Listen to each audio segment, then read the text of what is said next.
दोस्तों, हमारे मनुष्य जीवन काल में आरंभ से ही काफी सारे बदलाव हुए। पहले मनुष्य अत्यधिक लंबी उम्र जीता था, क्योंकि सही खान पान रहन सहन से मनुष्य के जीवन पर ज्यादा प्रभाव पड़ता है। आज मनुष्य की भागदौड़ जिंदगी में इतना तनाव और चुनौतियां आ गई हैं कि मनुष्य का जीवन काल कम होता जा रहा है। जहाँ मनुष्य 50 से 60 साल तक की उम्र जी पाता था, वहीं मनुष्य जीवन काल में इस पृथ्वी पर जीवों का जीवन भी आरंभ हुआ और सभी जीवों की प्रजातियां जीवन काल अलग अलग हैं। लेकिन इन्हीं जीवों में कुछ ऐसे जीव हैं जो सबसे लंबी उम्र जीते हैं और ये सभी समुद्री जीव हैं। और इन्हीं जीवों में से 5 जीवों के बारे में हम आपको बताएंगे जो लंबी उम्र जीते हैं। पहले नंबर पर है कछुआ। दोस्तों, आप जानते ही होंगे कछुआ सबसे लंबी उम्र जीता है, क्योंकि कछुआ समुद्र में रहता है और समुद्र में कई ऐसे तत्व हैं जो कछुआ खाता है। कछुए का खान पान समुद्र से ही होता है। कछुआ ज्यादातर समुद्र में काई को खाता है, उसके लिए यह किसी अमर जीवन वरदान से कम नहीं। वहीं विशाल गोलापागोस कछुआ कछुओं में पृथ्वी पर सबसे लंबे समय तक रहने वाले जीवों में से एक है। इसकी औसतन 200 से 250 साल तक जिंदा रहते हैं। दूसरे नंबर पर है कोई मछली। कोई कार्प एक छोटी पालतू मछली है जिसे सजावट के लिए इस्तेमाल किया जाता है।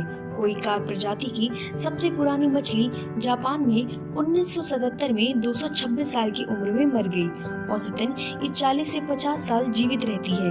ये मछलियाँ चीन में पाई जाती हैं, लेकिन इनकी लोकप्रियता जापान में ज्यादा है। तीसरे नंबर पर है अंटार्कटिक स्पंज। अंटार्कटिक स्पंज के पास लंबी उम्र का रिकॉर्ड है। ये जीव आर्कटिक के ठंडे पानी में रहते हैं। हर साल स्पंज 0.2 मिलीमीटर बढ़ता है। स्पंज 200 मीटर की गहराई में रहते हैं, जहां सूर्य का प्रकाश भी नहीं पहुंच पाता है। अंटार्कटिक स्पंज 5000 से 15000 साल तक जीवित रह सकता है। चौथे नंबर पर है बोहेड वेल। धरती पर सबसे लंबे समय तक जीवित रहने वाले आर्कटिक वेल है। कई वेल ऐसी हैं जिनकी उम्र 200 साल से भी ज्यादा है, जबकि अब तक सबसे लंबी उम्र की वेल 211 साल की थी। इस वेल की लंबी उम्र के पीछे शरीर में मौजूद एक जीन है जो लगातार क्षतिग्रस्त होने वाले डीएनए की मरम्मत करता रहता है। 5वें नंबर पर है तुर्री टोपेसिस डोहर्री। यह एक जेलीफिश होती है। इसका कोई मस्तिष्क और हृदय नहीं होता और इसे पृथ्वी का एकमात्र अमर प्राणी माना जाता है। यह जेलीफिश जब अपनी वृद्धा अवस्था में पहुंचती है तो मरती नहीं, बल्कि फिर से युवा होने लगती है। ऐसा ये कितनी बार कर सकती है, इसकी कोई लिमिट नहीं है। अगर जानकारी अच्छी लगी हो तो एक लाइक कीजिएगा।